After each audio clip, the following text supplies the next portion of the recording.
njyewe ndwara nahagaritse Mugisha na Rusine kubera ko ni duo ya Mugisha na Rusine. Kubera impamvu z'uburwayi naje kuyihagarika kuko nta muntu wampagararira. Filime burya ushobora gukina wayivire nuko Mugisha na Rusine tugiye gutanya kwikora live recording kuburyo muzajya muza mukanayireba live. Ugatumira abantu nakora kuntu kwa Jenzi. Hatumira abantu nyine ugatumira abantu bakaza bakicara noneho mukayirecording abantu bahari. Yego. Nuko ino tubona ibitambo bisanzwe. Ako izaba ari recording ntago ari show nko kuvuga ngo nyawe ukunzwe bavuga ngo ukunzwe n'abanyarwanda.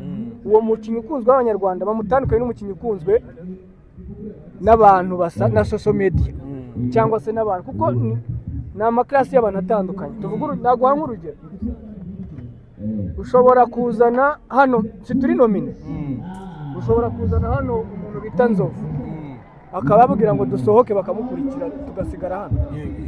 Sibyo se umuntu ukunzwe n'umuntu uri nomine n'uvuga ngo kuba ukunzwe ubundi wakabaye uvuga uti ninde ukunzwe none ahangaha ukavuga uti ni Nzovu ukamuha igihembo cye nk'umukinnyi ukunzwe.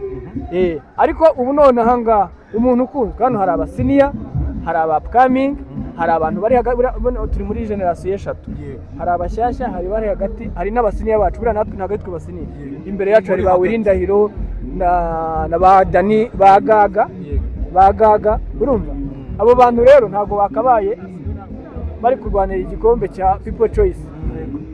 Uzasanga igikombe cya People Choice rwose si turi ahangaha uzasanga ari cy'umuproducer uzabubwira. Clapton ura Mugisha na Rusine iri ku isoko wishyira hanze twaganiriye ubwira ko mwashingiye cyane ku bitekerezo bya producer Elements. Mu by'ukuri niwe wabaye urufatiro rwo gutuma filime igaruka nahoze mbona na episode ari kujya hanze cyangwa namwe mwari mufite umushinga ahubwo harabuze wa muntu nyine ubakwitura niba ariko nabo. Oya niwe watumye abenshi bagira bayimbwa ngo nyigarure yabaye imbarutso kwa ubwo buriya yitwa Mugisha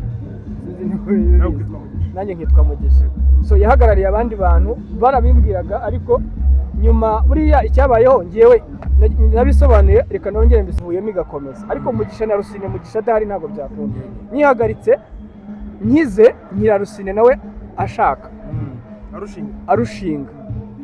arushinga nawe ahita nako abyaraho mbere yaho nta kibazo byumvikanye n'ibyanjye ukuntu ndirora umudo we buriya urumva ibyo bintu rero kubihuza buriya nubwo mpamvu tubona turi abahanzi gutya ariko tukaba dufite n'ibindi bintu family n'iki byose iyo buriya bitari seto ndamutse ngiranye ikibazo n'umugore wanjye burya ntabwo mwambona ku isoko mwagiye mubona n'abatoza bakoca amakipe yo hanze n'iki agatsindwa ari umuhanga kubera ko afite ikibazo mu muryango. So rero byatubayeho twari dufite ibintu turimo gusotinga twese njyewe nanjye nuko ibyo nari ndimo gukiruka kwisubiza ku murongo n'ibiki byose gufungura business ziri ku ruhande ariko mbonye birangiye abivuze asa nk'ukojeje hagati mu nkozi bita nyigarura ariko yabaye imbarutseho ntabwo nabihakana kuko ni nabwo nahise posting ariko tugiye kuyikora. Ariko mu kugaruka noneho humvikanyemo inzitizi nyinshi cyane ngaho amasaha ibintu bya cano wakwizeza gute abanyarwanda noneho ko bihagaze bitunguye ubu ngubu ubwo duherukana nari nababwiye ko account yabaye demonetize yabaye ikibazo kandi mu by'ukuri hariya tudushyiraho turi gucuruza at the same time tunahereza abanyarwanda ibyo bakunda. Icyo gihe rero cano yari yavuyeho itari gukorera akantu demonetize abantu bose cano ntabwo yinjizaga amafaranga noneho tubonye itinjiza amafaranga bita ndekeraho guzisohora ngo ntahomba mbonye rero bitari bushoboke vuba baduhaye iminsi 90 ndavuga ni myinshi ku bafana bacu bita mfungura agashyashya nanone niko ya indi ya mbere nayikuyeho ubu hariho inshyashya yitwa Mugisha na Rusine amaze kujyaho video ebyiri nazo ziri mu bihumbi 40 ndakeka abantu batangiye kuyimenya mukore subscribe ubu niho hose tuzajya dushyira Mugisha na Rusine amakuru mashya rero ndi bubabwire nuko Mugisha na Rusine tugiye gutanya kwikora live recording kuburyo muzajya muza mukanayireba live. Ugatumira abantu nakora kuntu kwa Jenzi hatumira abantu nyine ugatumira abantu bakaza bakicara noneho mukayirecording abantu bahari. Yego nuko ino tubona ibitambo bisanzwe ako izaba ari recording ntago ari show nko kuvuga ngo turadependingira ku bantu bari bwinjire.